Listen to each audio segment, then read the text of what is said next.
ಸಂಗೀತವನ್ನು ಒದಗಿಸುತ್ತಿರುವ ಬ್ಯಾಂಡ್ ತಂಡದ ನೇತೃತ್ವವನ್ನು ಎಸ್.ಎನ್. ಮೆಣಸಿನಕಾಯಿ ARSI DR ಬಾಗಲಕೋಟೆಯವರು ವಹಿಸಿಕೊಂಡಿರುತ್ತಾರೆ.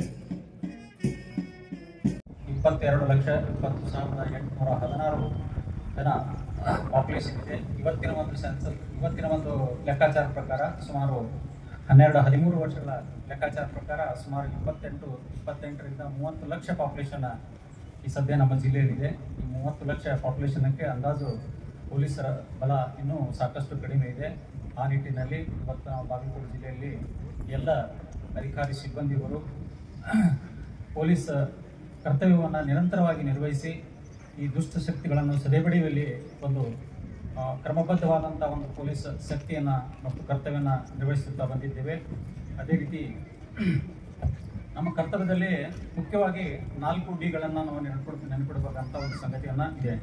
Devotion of duty ಅಂತಂದರೆ ಕರ್ತವ್ಯನಿಷ್ಠತೆ, ಡಿವೋಷನ್ ಆಫ್ ಕಾಸ್ ತತ್ವನಿಷ್ಠತೆ, ಡಿಸಿಪ್ಲಿನ್ ಶಿಸ್ತು ಮತ್ತು ಡಿಟರ್ಮೈಸೇಷನ್ ಮತ್ತು ದೃಢ ನಿರ್ಧಾರ.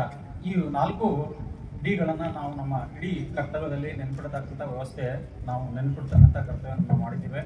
ಅದೇ ರೀತಿ ಪೊಲೀಸ್ ಇಲಾಖೆಯಲ್ಲಿ ಸುಮಾರು ಪೊಲೀಸ್ ಯಾವ ರೀತಿಯಾಗಿ ಕೆಲಸ ಮಾಡ್ತದೆ, ಬೇಸಿಕ್ ಕಾನ್ಸೆಪ್ಟ್ ಏನಪ್ಪ ಅಂತಂದ್ರೆ ಪೊಲೀಸ್ ಇಲಾಖೆಯಲ್ಲಿ ನಾವು 3 ಕಾನ್ಸೆಪ್ಟ್ ಆಗಿ ನಾವು ಕೆಲಸ ಮಾಡಿದ್ದೇವೆ. ಒಂದು prevention, protection and detection. Prevention ಕೊಡೋದು, ಪ್ರಥಮದಲ್ಲಿ ನಾವು ಯಾವುದೇ ಗುನ್ಹೆಗಳನ್ನು ಆಗದಂತೆ ನೋಡಿಕೊಳ್ಳೋದು, ಮತ್ತು ಪ್ರೊಟೆಕ್ಷನ್ ಕೊಡೋದು, ರಕ್ಷಣೆಯನ್ನು ಕೊಡೋದು, ಮತ್ತು ಘಟನೆ ಆದ ಮೇಲೆ ಅದನ್ನು ಪತ್ತೆ ಮಾಡತಕ್ಕಂಥ ಈ 3 ವಿಧವಾದಂಥ ಒಂದು ಪದ್ಧತಿಯನ್ನು ನಮ್ಮ ಸುಮಾರು ನನ್ನ ಪ್ರಥಮ ಕರ್ತವ್ಯ ಬಿಜಾಪುರ ಜಿಲ್ಲೆ ಗಾಂಧಿ ಚೌಕ್ ಪೊಲೀಸ್ ಠಾಣೆಯಿಂದ ಪ್ರಾರಂಭಿಸಿ ಗಾಂಧಿ ಚೌಕ್ ಪೊಲೀಸ್ ಠಾಣೆಯಿಂದ ಬನಾಟಿಯಿಂದ ಕಲಾದಿಯಿಂದ ಹುನಗುಂದಿಂದ ಬಾಗಲಕೋಟೆ ಶಹರ, ಬಾಗಲಕೋಟೆ ಗ್ರಾಮೀಣ, ಈ ಪ್ರಕಾರ ಸುಮಾರು 31 ವರ್ಷಗಳ ಕಾಲ ನಾನು ನಿರಂತರವಾಗಿ ಸೇವೆ ಸಲ್ಲಿಸಿದ್ದೇನೆ. ನಿರಂತರವಾದ ನನ್ನ ಸೇವಾ ಅವಧಿಯಲ್ಲಿ ಸಾಕಷ್ಟು ಪ್ರಕರಣದಲ್ಲಿ ನಾನು ತನಿಖಾ ಸಹಾಯಕನಾಗಿ ಕರ್ತವ್ಯ ನಿರ್ವಹಿಸಿದ್ದೇನೆ. ಸಾಕಷ್ಟು ರಿವಾರ್ಡ್ಗಳನ್ನು ತಗೊಂಡಿದ್ದೇನೆ. ನಾನು ಬಿಜಾಪುರದಿಂದ 10 ರೂಪಾಯಿಯಿಂದ 10,000ವರೆಗೆ ನಾನು ಸರ್ಕಾರದಿಂದ ರಿವಾರ್ಡ್ಗಳನ್ನು ಪಡೆದುಕೊಂಡಿದ್ದೇನೆ.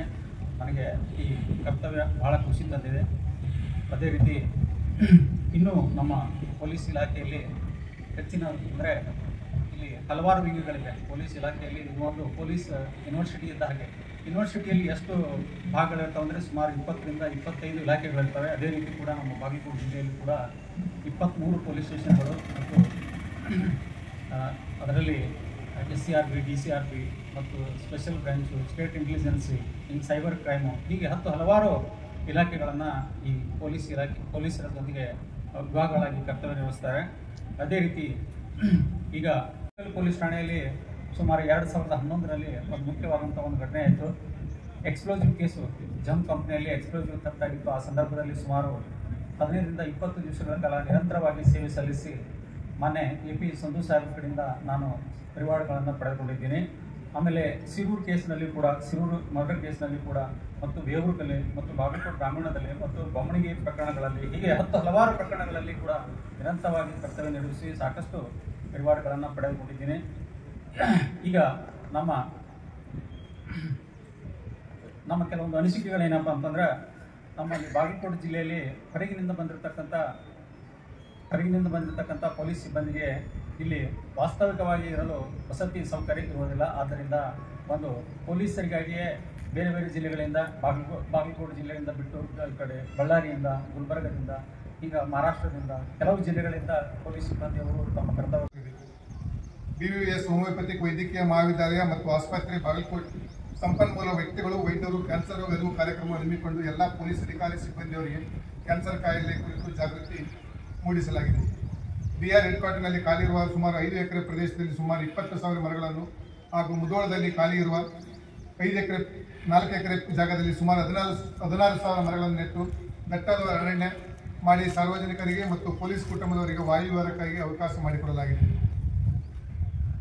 ಸುಮಾರು 405 ಲಕ್ಷಗಳಲ್ಲಿ ಬಾಗಲಕೋಟೆ ಜಿಲ್ಲೆಯ DR ಹೆಡ್ ಕ್ವಾರ್ಟರ್ ಆವರಣದಲ್ಲಿ ಪೊಲೀಸ್ ಸಿಬ್ಬಂದಿಗಳು ಹಾಗೂ ಸಾರ್ವಜನಿಕರಿಗಾಗಿ ನಿರ್ಮಾಣವಾಗುತ್ತಿರುವ ಕೌಶಲ್ಯ ಅಭಿವೃದ್ಧಿ ಕೇಂದ್ರ ಹಾಗೂ ಸಮುದಾಯ ಭವನದ ನಿರ್ಮಾಣ ಕಾಮಗಾರಿಯು ಶೀಘ್ರದಲ್ಲಿ ಪೂರ್ಣಗೊಳಿಸಿ ಲೋಕಾರ್ಪಣೆಗೊಳಿಸಲಾಗುವುದು. ಕರ್ನಾಟಕ ರಾಜ್ಯ ಪೊಲೀಸ್ ಮಹೋತ್ಸವ ಅಂಗವಾಗಿ ಮಾದಕ ವ್ಯಸನ ಮುಕ್ತ ಬಾಗಲಕೋಟೆ ಜಿಲ್ಲೆಯನ್ನಾಗಿ ಮಾಡಲು ಜನಜಾಗೃತಿ ಮೂಡಿಸಲಾಗಿದೆ.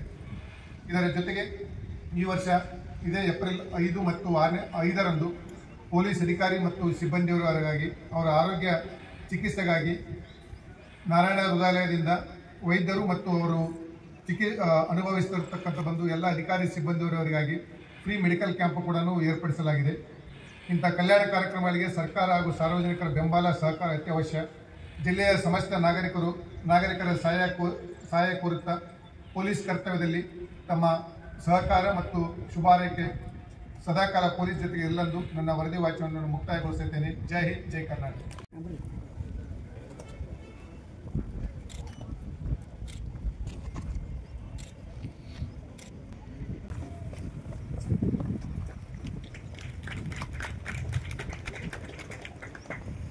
दिनाच्या